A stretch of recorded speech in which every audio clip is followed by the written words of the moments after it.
안녕하세요. 함께행보한교회 정유한 목사입니다. 4월 15일 아침 기도회 시작하겠습니다. 요한복음 19장 17절에서 30절의 말씀입니다. 예수께서 십자가를 지시고 해골이라 하는 데로 가셨다. 그곳은 히브리 말로 골고다라고 하였다. 거기서 그들은 예수를 십자가에 못 박았다. 그리고 다른 두 사람도 예수와 함께 십자가에 달아서 예수를 가운데로 하고 좌우에 세웠다. 빌라도는 또한 명패도 써서 십자가에 붙였다. 그 명패에는 유대인의 왕 나사렛 사람 예수라고 썼다. 예수께서 십자가에 달리신 곳은 도성에서 가까우므로 많은 유대 사람이 이 명패를 읽었다. 그것은 히브리 말과 로마 말과 그리스 말로 적혀 있었다.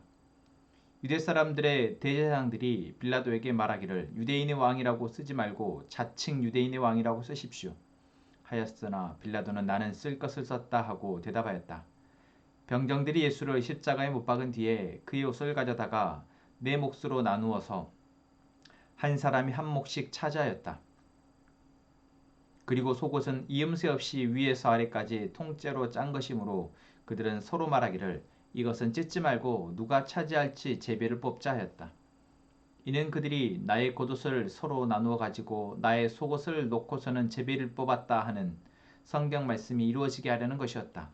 그러므로 병정들이 이런 일을 하였다. 그런데 예수의 십자가 곁에는 예수의 어머니와 이모와 글로바의 아내 마리아와 막달라 사람 마리아가 서 있었다. 예수께서는 자기 어머니와 그 곁에 서 있는 사랑하는 제자를 보시고 어머니에게 어머니 이 사람이 어머니의 아들입니다 하고 말씀하시고 그 다음에 제자에게는 자 이분이 내 어머니시다 하고 말씀하셨다. 그때부터 그 제자는 그를 자기 집으로 모셨다. 그 뒤 예수께서는 모든 일이 이루어졌음을 아시고 성경 말씀을 이루시려고 목마르다 하고 말씀하셨다. 거기에 신포도주가 가득 담긴 그릇이 있었는데 사람들이 해면을 그 신포도에 듬뿍 적셔서 우슬초 대어다가 꿰어 예수의 입에 갖다 대었다. 예수께서 신포도주를 받으시고서 다 이루었다 하고 말씀하신 뒤에 머리를 떨어뜨리시고 숨을 거두셨다. 아멘. 오늘 저희는 예수님이 십자가에 못 박혀서 돌아가시는 본문을 보았습니다. 어떠한 드라마든 그 드라마에 기승전결이 있죠. 그리고 우리는 그 드라마의 기승의 과정도 물론 흥미롭지만 클라이막스에 다다라서 결국 모든 주인공들이나 어떤 드라마의 내용들이 선하고 아름답게 이제 좋은 결말로 이어질 것을 기대합니다. 예수님의 이야기 역시 예수님이 이 땅 가운데 오셔서 공성의 사역을 하시는 그 과정이 마치 이제 격정의 클라이막스를 향해서 그래서 정말 예수님을 통해서 놀라운 이 구원이 이루어질 것을 기대하는 것처럼 사건이 진행되어집니다. 하지만 예수님이 만드시는 예수님이 주인공이신 이 드라마의 결말은 이 세상 그 누구도 예상하거나 바라는 기대하는 결말이 아니었습니다. 예수님은 결국 십자가의 죽으심으로 주인공이 죽는 드라마. 그래서 지금까지 계속해서 기대했던 그 모든 기대가 무너지는 그러한 결말로 끝나 보여집니다. 우리는 이 예수님의 십자가의 죽으심의 드라마를 통해서 우리는 무엇을 알 수 있습니까? 예수님은 우리에게 자신의 죽음을 통해서 우리에게 무엇을 말씀하고 계십니까? 우리가 요한복음 말씀을 쭉 묵상하면서 예수님은 처음부터 공생의 사역을 시작하면서부터 계속해서 자신이 어떠한 역할을 할 것임을 말씀하셨습니다. 자신은 아버지 하나님의 뜻을 이어받아 그분의 뜻을 위해서 이 땅에 왔고 그리고 그분이 다스리실 하나님의 나라를 이 땅 가운데 임하게 하기 위해서 하나님이 이 땅을 다스리도록 하시기 위해서 자신이 왔고 바로 그것을 이 땅에 있는 많은 죄에 허족되고 있는 사람들이 이제는 그 하나님의 다스리심과 하나님의 나라를 소망하도록 기적을 행하시면서 하나님의 나라를 선포하셨습니다.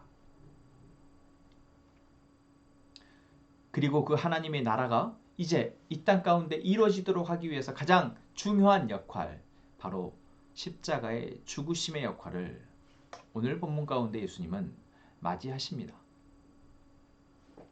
우리는 여기서 다시 한번 의문을 갖지 않을 수 없습니다. 왜 우리 모든 사람들이 두려워하는 죽음이 예수님에게는 승리이며 이 죽음을 통해서 우리는 결국 하나님의 나라와 하나님의 뜻이 이루어지는 그 길을 우리가 선물 받게 되었냐라는 것이죠. 이것은 예수님이 우리에게 말씀하시는 하나님 나라의 복음의 가장 중요한 진리입니다. 하나님께서는 우리를 사랑하시기에 하나님은 한없이 많은 것들을 희생하십니다. 결코 정결하지 못한 사람들과 정결하지 못함에 대해서 용납하실 수 없는 하나님께서 계속해서 용납하시고 용납하시며 우리를 살피시고 우리를 사랑하시는 것. 여러분, 이것은 하나님에게는 너무나 큰 희생입니다. 우리는 예수님이 이 땅에 오셔서 십자가의 죽으심에 대해서 어떻게 그러실 수 있을까? 어떻게 예수님은 우리를 위해서 십자가의 그 고통스러움을 참으실 수 있었을까?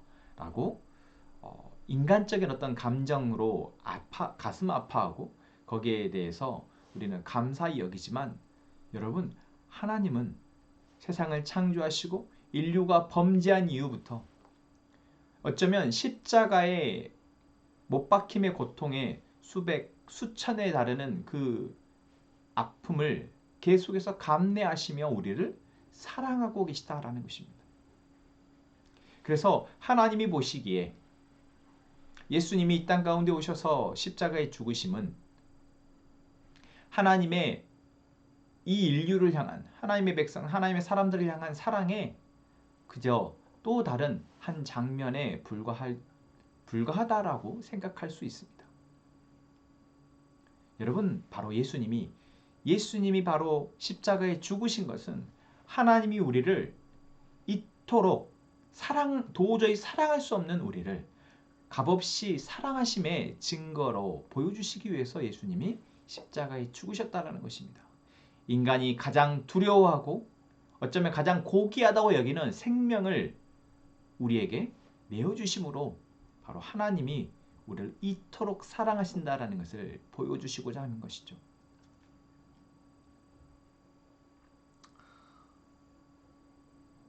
그리고 이러한 예수님의 십자가의 죽으심은 태초부터 예정이 되어져 있었고, 하나님이 모든 인류를 구원하시기 위해서 이미 성경에서 말씀하고 계셨고, 또한 이스라엘 백성들의 어떤 율법의 구약의 말씀 가운데에서 많은 부분에서 예수님이 이 땅에 오셔서 하실 일과 그리고 죽음에 이르기까지의 과정에 대해서 예언하고 있다는 것입니다. 오늘 본문에서도 예수님이 십자가에 못 박히시고 그리고 그 겉옷이 로마의 장병들에 의해서 나뉘어지고 속옷이 제비 뽑아서 누군가에게 강탈되는 것 역시 시편 22편에 이미 예언되어져 있는 것을 그대로 성취되어지고 있다는 것을 우리는 보게 됩니다. 여러분, 우리는 예수님의 십자가의 죽으심이 우리를 위해서 이미 예정되어 있다는 사실을 통해서 또 무엇을 알 수 있습니까? 바로 하나님은 영원부터 영원까지 우리를 어떻게 하면 살리시고 사랑하실지에 대해서 이미 알고 계시고 그것을 쉬지 않고 일하시고 계시다라는 것입니다. 그것을 위해서 몇천 년 전부터 이미 예수 그리스도를 이 땅 가운데 보내셔서 십자가의 죽으심을 통해서 우리에게 하나님의 사랑과 그 구원을 선물하시고자 하나님은 계획하셨고 일하셨고, 그리고 십자가의 죽으심 이후에 수많은 또 2000년의 시간이라는 동안 우리는 그 예수님의 십자가의 죽으심을 통해서 이루어지고 있는 하나님의 일들을 경험하고 그 힘을 통해 살아가고 있다라는 것이죠. 그럼에도 불구하고 여전히 이 놀라운 하나님의 복음의 신비와 이 놀랍고 도저히 믿을 수 없는 이 하나님의 십자가의 죽으심의 이 사랑이 많은 사람들에게 희석되어지고 또한 잘못 사용되어지고 오히려 이것을 통해서 자신들의 배를 불리는 많은 종교적 타락으로 이어지고 있지만 그럼에도 불구하고 오늘 2022년에 4월 15일에 요한복음 19장의 예수님의 십자가의 죽으심을 다시 한번 읽고 묵상하고 있는 우리에게는 정말 예수님이 왜 우리를 위해서 죽으셨는지, 이 죽으심을 통해서 하나님은 무엇을 우리에게 말씀하시고자 하는지 다시 한번 깨달을 수 있는 기회를 주셨다라는 것입니다.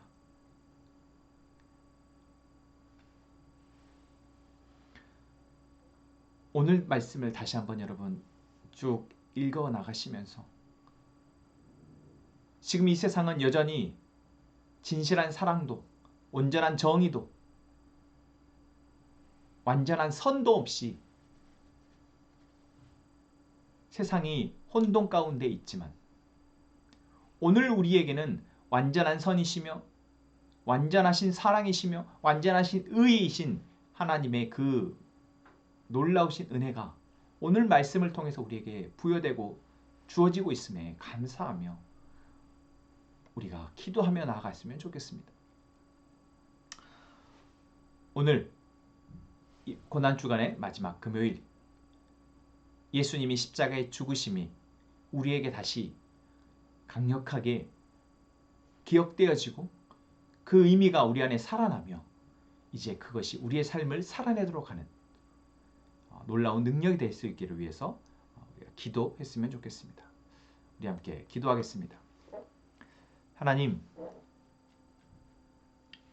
하나님께서 이 세상을 창조하시고 지금에 이르기까지 수없이 많은 인간의 죄악이 우리를 괴롭게 하고 아프게 하고 결국 영원한 사망에 이르게 하지만 그 모든 시간의 가운데 하나님은 쉬지 않으시고 포기하지 않으시고 변하지 않으시며 우리를 사랑하셨음에 감사합니다. 오늘 우리를 위해 십자가의 길을 묵묵히 걸어가신 그 예수님의 모습을 다시 한번 우리에게 보게 하시고 기억하게 하심에 또한 감사합니다. 오늘 우리의 하루가 예수님의 십자가의 사랑을 기억하며 그것의 의미를 생각하며 살아내는 하루가 되게 하옵소서. 또한 그 희생의 의미가 우리의 매일의 삶에서 발견되어지게 하시고 그것에 감사하여 정말 그리스도인으로 우리의 삶이 살아낼 수 있도록 도와주옵소서. 하나님, 함께 행복한 공동체를 위해서 기도합니다. 하나님, 우리 공동체를 세우시고 우리 공동체 안에 하나님 나라의 놀라운 복음을 부여하시고 이제 그 복음을 통해서 우리가 다시 태어나게 하시며 이제는 그 복음의 진리의 말씀이 우리 안에서 자라나게 하심에 감사합니다. 조금씩 더 우리 안에 말씀을 통한 성숙함이 있게 하시고 그렇게 우리가 자라나 또 다른 생명을 낳는 귀한 공동체 되게 하여 주옵소서. 하나님, 현태 형제와 아내 박사명 자매 그리고 아들 지훈이 가족을 위해서 기도합니다. 하나님, 이 가족 안에 하나님이 살아계심이 보여지게 하시고 그 사랑하심이 이 가족을 이끌어 가심에 함께 가족이 하나님을 찾고 하나님으로 예배하게 하여 주옵소서. 어떠한 상황 가운데 하나님이 이들을 사랑하시는지 이제는 알고 그것에 더 하나님을 알아가기 위하여 함께 마음을 모으는 귀한 가족 되게 하여 주옵소서. 하나님, 우리가 각자의 기도 제목을 가지고 하나님 앞에 기도합니다. 하나님, 우리의 기도를 들으시는 주님, 우리에게 하나님의 뜻을 알게 하시고 그 뜻이 우리 안에서 이루어지도록 기도하게 하여 주옵소서. 예수님의 이름으로 기도합니다. 아멘. 우리 같이 기도하겠습니다.